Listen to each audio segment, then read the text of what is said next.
ఇవాళ మన pento series లో డే 143. ఇవాళ మార్నింగ్ అట్లా లేవగానే ఎప్పటి నుంచో నేను వెయిట్ చేసిన పార్సల్ మన ఇంటికి వచ్చేసింది. అయితే నీకు తెలుసు కదా మనం డైలీ చికెన్ ఎయిర్ ఫ్రైర్ లో కుక్ చేసుకుని తింటామని చెప్పి. కానీ దాంతో ప్రాబ్లం ఏంటంటే చికెన్ ఫుల్ డ్రై వస్తుండే. ఇంకా డైలీ డ్రై చికెన్ తినలేక అప్లయన్స్ వల్ల ఈ స్మార్ట్ ఎయిర్ ఫ్రైర్ కి స్విచ్ అయినా నేను. ఇది తీసుకోవడానికి అసలు మెయిన్ రీజన్ ఏంటంటే ఇందులో నీకు ఫుడ్ జ్యూసీ కావాలా, టెండర్ కావాలా, క్రిస్పీ కావాలా, ఎట్లా కావాలో టెక్స్చర్ నువ్వు సెలెక్ట్ చేసుకోవచ్చు. నీ రిక్వైర్మెంట్ బట్టి ఆ టెంపరేచర్ సెట్ చేసుకొని కుక్ చేస్తుంది. కానీ వీటన్నిటికన్నా కూలెస్ట్ ఫీచర్ వాళ్ళ మొబైల్ యాప్. వాళ్ళ యాప్ లో already hundreds of air ఫ్రైర్ recipes ఉన్నాయి. కానీ అది కాకుండా నీకు యూట్యూబ్ లో ఏదైనా మంచి ఎయిర్ ఫ్రైర్ రెసిపీ నచ్చింది అనుకో, దాన్ని కాపీ చేసి యాప్ లో పేస్ట్ చేస్తే చాలు. అది ఆటోమేటిక్ గా మొత్తం రెసిపీ ఇంకా టెంపరేచర్ సెట్ చేసేసుకుంటది. ఉత్తి ఐటమ్స్ అన్ని మిక్స్ చేసి ఎయిర్ ఫ్రైర్ వేసేది మొత్తం అదే చూసుకుంటది. చలో ఇంకా అది కుకింగ్ అవుతున్న గ్యాప్ లో రైస్ పెట్టుకుంటుంటే డాడీ కాల్ చేసిండు.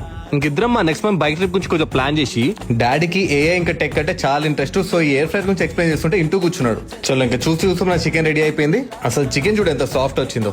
ఇంకా మంచిగా చికెన్, వేడి వేడి రైస్, బనానా వేసుకొని మన లంచ్ ఫినిష్ చేసిన. అసలు చికెన్ టెండర్ ఉంది.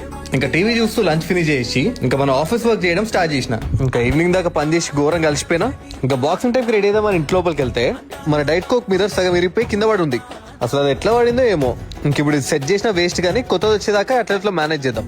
చలో ఇంకా లేట్ చేయకుండా బాక్సింగ్ స్టార్ట్ అయిపోదాం. ఈ వర్షాల వల్ల బైసన్ మురికి అయిపోయిండు. మంచిగా క్లీన్ చేయాలి ఈ వీకెండ్. చలో ఇంకా బాక్సింగ్ రీచ్ గానే ఒక న్యూస్ వచ్చింది నాకు. సో తొందరలోనే మన ఫస్ట్ బాక్సింగ్ కాంపిటీషన్ ఆడబోతున్నాం. So inter club matches August 1 లో ఉండబోతున్నాయి. సో ఇప్పటి నుంచి రెగ్యులర్ గా ట్రైన్ చేసి ఆ కాంపిటీషన్ కి రెడీ అవ్వాలి. చలో ఇంకా మన బాక్సింగ్ క్లాస్ అయిపోయి 10 minutes ముందు మన అప్లయన్స్ మొబైల్ యాప్ నుంచి మన ఎయిర్ ఫ్రైర్ ఆన్ చేసిన మన చికెన్ వేడి చేద్దామని చెప్పి. ఇంకా నేను బాక్సింగ్ నుంచి అలసిపోయి ఇంటికి వచ్చేసరికి మన చికెన్ మంచి ఎయిర్ ఫ్రైర్ లో వేడైపోయింది. ఇంకా మంచిగా చల్ల నీళ్ళతో స్నానం చేసుకుని ఎప్పట్లో చల్ల డిన్నర్ కాకుండా ఇవాళ వేడి చికెన్ తో డిన్నర్ చేసి ఇవాళ డే ఫినిష్ చేసిన. Good night.